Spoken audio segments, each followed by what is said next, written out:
Yeah, this is a weird place to start the video. It's like I didn't realize, editing together the previous video, that it ended without me going to the goal ring first. So it just stopped anticlimactically, like, will Sonic enter the goal ring to reach the next level? Find out next time on Dragon Ball Z. Oh well.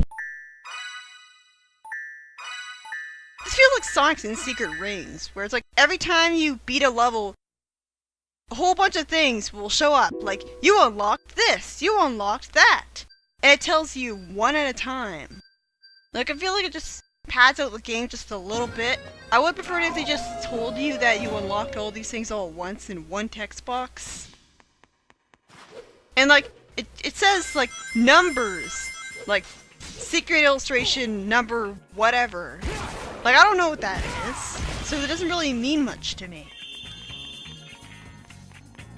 But yeah, I was talking earlier, I was talking in the previous video about how there are a few more nitpicks that have the plot aside from just the schizophrenic tone. Like, you remember the intro cutscene where Eggman shot a cannon at the planet and shattered to pieces, right? And how Dark Gaia is said to destroy the world multiple times.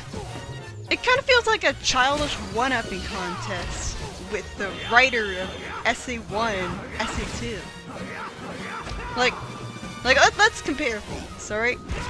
Eggman uses a cannon powered by all the Chaos Emeralds and decides to shoot it at the Earth to get what he wants. Sound familiar?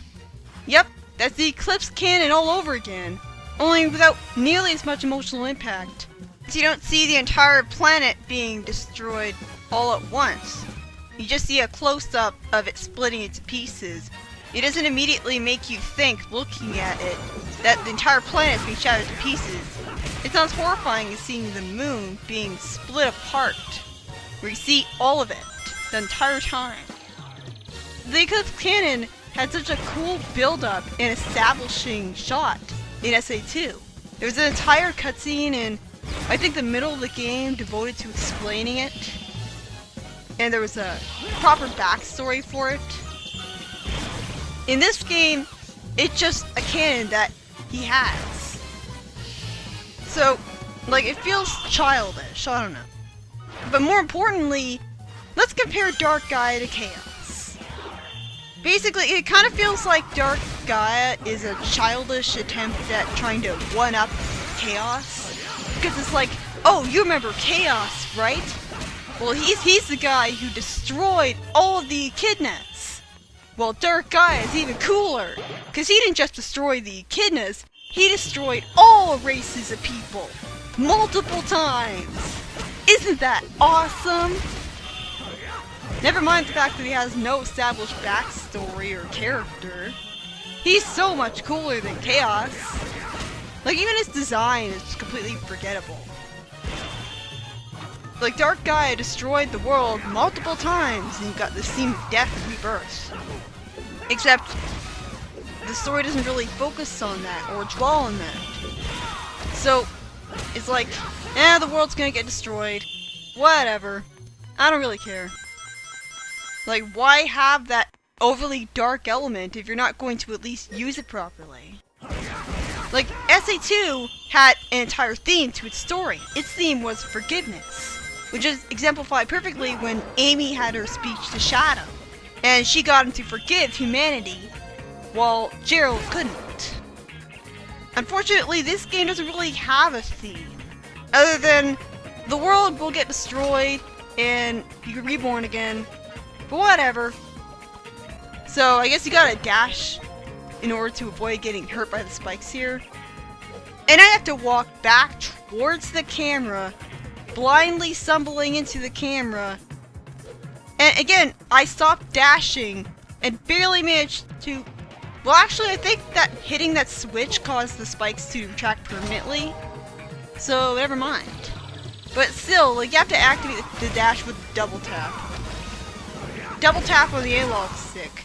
So, it's hard to activate when you want, and easy to activate by accident. Which can kill you because of the slippery controls and turning. Like, especially in later parts of the game. But yeah, there's really not as much to say about Spagonia level-wise. It does a few things here and there to shake things up. But until we get to the 3rd level at least, it's mostly just narrow corridors and annoying combat. Like, it's kind of a lot of pressure being expected to throw crates at flying enemies, when it's like, you can get attacked during your attack animation, so you're completely helpless while you're picking up a crate and getting ready to throw. And it feels luck-based whether you manage to throw something at the enemy successfully or not. It's not like you lock onto them. Or if you do, it's not like a targeting reticle appears when you look at them or anything. It's not like it homes into it. So there's a lot of pressure to rush things and throw as fast as you can because you're getting attacked by enemies. So like, it's satisfying to hit enemies with crates, but at the same time, it's easy to miss in the heat of battle. Kind of hard to hit these enemies, but at least they're not the bees. But yeah, this is basically the main gimmick of this level. You hit a switch to make the spikes go up or down. Ooh, imaginative. And now you've got to blindly stumble into the camera again. I feel like I'm playing Crash Bandicoot. It looks like it might be difficult to accurately land on these square platforms. But thanks to the fact that the werehog has a drop shadow, you can actually land on them accurately. Even though it's a camera angle that makes it kind of hard to tell depth perception, you don't really have a problem landing on platforms like that. It sure is a good thing that the Wii version, with its supposedly inferior graphics, doesn't have a major graphical issue that the HD version has. Like, seriously, I don't get it. I don't understand why people are like, well, the HD version is vastly superior because it has better graphics. Meanwhile, it's got this very glaring graphical issue that is unacceptable for a platformer. Like, I know it's got this whole realistic shadow lighting engine, but I don't feel like that's worth it if it doesn't give you a proper drop shadow in a 3D platformer, where the drop shadow is necessary for you being able to judge properly where you're going to land. In the HD version, the shadow is a lot more realistic, so it might not always be below you. Like, I'd rather have bland graphics, supposedly, and a drop shadow to beautiful graphics, but no drop shadow at all. But now we come to Spagonia 3, and I hated this level when I first played it. Why? Bottomless pits. Now, I'd like to point out that the Wii version, and up until this point, has not had any bottomless pits for the werehog levels.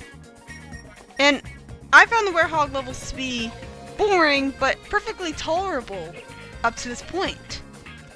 The addition of bottomless pits makes it so tense that it gets really frustrating to play, because you have such slippery controls that you can't reliably avoid falling into the pits. So just the mere fact that there are bottomless pits in the werehog level can just ruin all the fun that could have been gained from it. And again, the HD version doesn't do that. In the HD version, there's bottomless pits from the very first level in the game. And that very first level has... And it's not the first time that gimmick happens. It introduces a concept where you have to slowly balance on these tiny, narrow platforms. And you have to turn around on them to progress. But you have to stop and wait for the camera to finish swinging around to go behind you again. Because otherwise, you're probably going to walk off the plank to your death. And it's really tedious because you move so slowly when you're balancing on those things. And the Wii version doesn't have that gimmick at all. But, like, it's also, not only is it slow, but it's really tense because there's a bottomless pit right beneath you. I feel like this game did it better where they don't have bottomless pits from the very first level in the game. Like a lot of people say, the Wii version is too easy. And therefore it's bland and shouldn't be played. But I don't really get that because I feel like that makes it more fun, more accessible. Especially with the day stages, like people complain that day stages are too easy. But honestly, I wouldn't have liked the day stages that much in my first playthrough if I was constantly dying to them. The fact that the day stages are easy combined with the fact that there's a whole bunch of tutorials on every aspect of the boost right from the beginning, I feel like Unleashed is the perfect introduction to the boost gameplay. Because it has a whole bunch of tutorials, and it's not that easy to die in constantly and get you too frustrated with the game. I don't know, maybe that's just me. But yeah, like this level I found so difficult when I first played it. I lost all of my lives here, and I figured, well, I might as well just get rid of all of my lives and restart over again so that when the next time I get to this place, I have 3. And the really annoying thing is about this game, you can't grind for lives at all in this game. Which makes it really inexcusable when you get to hard levels. The problem with the Wii version, well, like this is something that I definitely agree with as a flaw. This is a gameplay issue that I really think is inexcusable. They completely ruined the life system in the Wii version. In the Wii version, getting 100 rings does not give you an extra life. Instead, you have to get a bunch of medals so that you can unlock doors in the guide temples, which will give you permanent extra lives. Basically, every time that you start a new level or a boss fight, you're going to have a certain amount of lives. So you can increase that amount from 3 to like all the way to 11, I think. Like that's the largest amount that I've ever gotten. So there's no way to grind for lives to the point where you have 99. Which means that if you're stuck on a really long Werehog level and you die because you run out of lives, you're gonna have to do the whole thing all over again. And that gets really frustrating in later levels.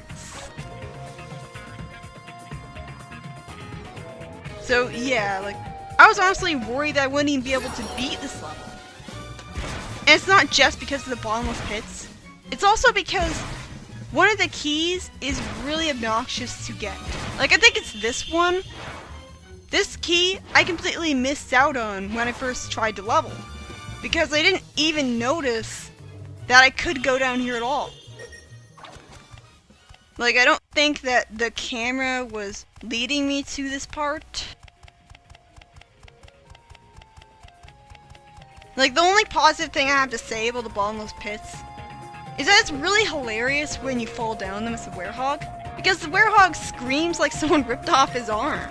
Like, he sounds so much in pain. Like, Jason Griffith really did a great performance with his falling to his death line. So there's that. I don't really like this. I mean, the camera angle's fine now, because it's right behind you. But now, I'm hugging the wall for a reason. And all of a sudden, the fence isn't there anymore. So I don't really like how you're walking diagonally there. And there's a bottomless pit to... But I liked how there was that fence there because it meant that you were less likely to fall into a bottomless pit. But, like, I don't know, I don't really like this level that much. Fun fact, in the opening cinematic, a Sega Dreamcast can be spotted when Eggman presses the button to fire the laser. It's kind of hard to spot though, I never really noticed it myself.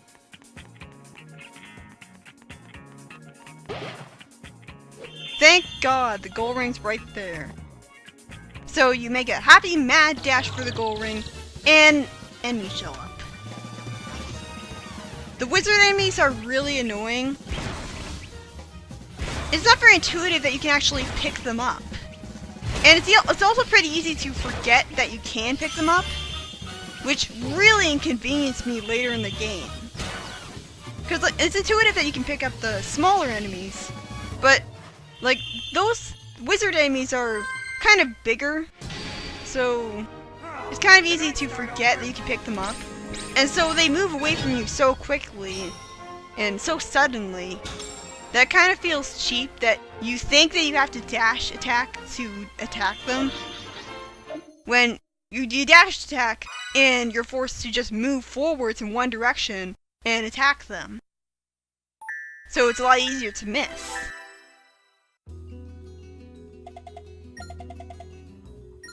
Now this scene makes no sense.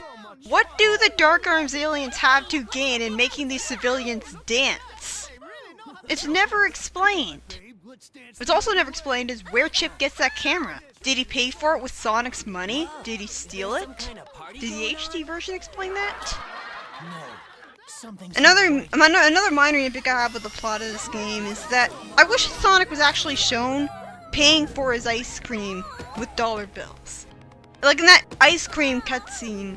The problem is that a lot of Sonic fans think that rings are the canon currency that everyone uses in Sonic Universe. Even though it doesn't really make any sense because rings are literally all over the place. But yeah, here's what the Wii version does. Instead of making you fight enemies in the hub world and take a long time to do so, you have QuickTime events. And they're really easy because you have incredibly lenient amount of time to press them. I wish that they used something other than the battle music here though. Like, we've already heard this battle music 8 billion times by now.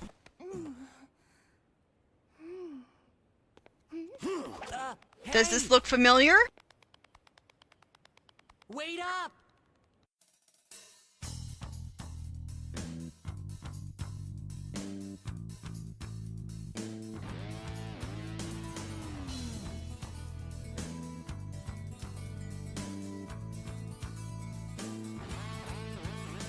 Just now, was that Sonic? No wonder Amy recognized him. Things down a bit around here. Chalk another Like, one this up is for actually a reference You know to Sonic?